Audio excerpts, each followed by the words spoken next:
Just a side note, the historicity of the Quran, the historical integrity of the Quran, Haman. You know who Haman is in the Quran? He is the minister, or one of the ministers of who? Of Fir'aun. Haman is mentioned in the Quran about 6 times. And Allah tells us about Haman that Fir'aun commanded him to build him a tower. Fir'aun commanded him to build him a tower. Now, is there a mention of a Haman in the Bible? Sure. Is there a mention of Haman building a tower? Sure. But the Haman in the Bible didn't work for Fir'aun. He worked for another king named Xerxes in the biblical book of Esther.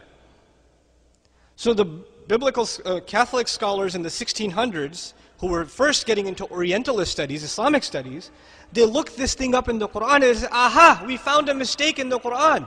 Look, they're talking about Haman working under Fir'aun, while the book of Esther tells us that Haman worked under the king named Xerxes 1,000 years after the Pharaoh in Babylon, not even in Egypt, and he built them a tower. You ever heard of the story, the Tower of Babylon?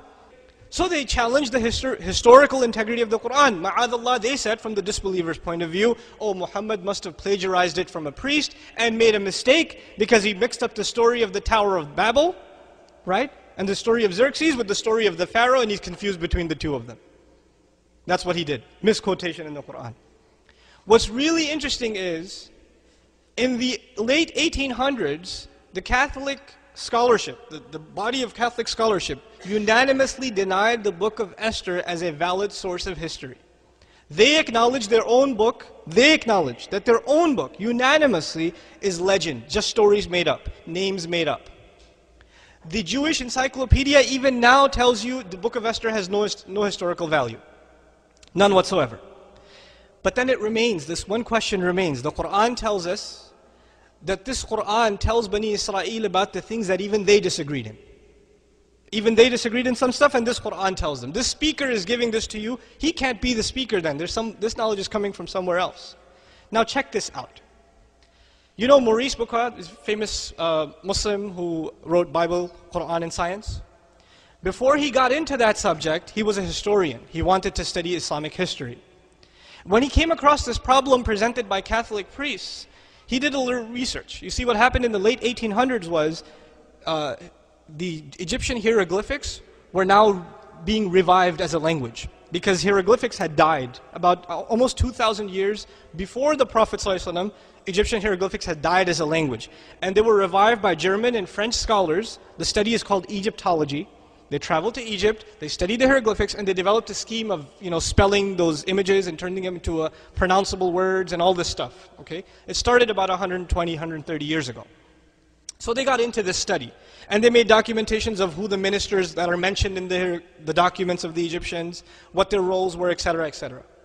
Maurice travels to France, goes to an Egyptologist and asks him, by the way, in your records, did you see any name Haman?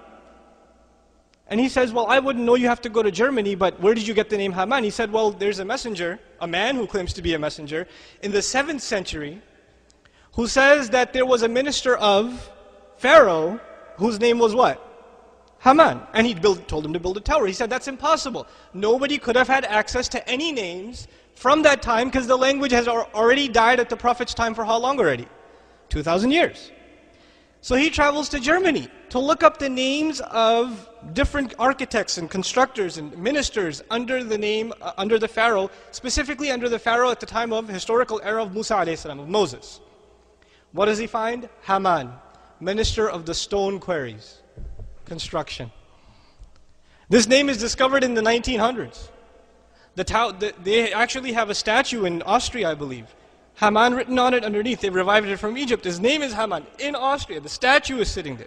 Now we don't know for sure if that's the Haman of the Quran, but still the name exists.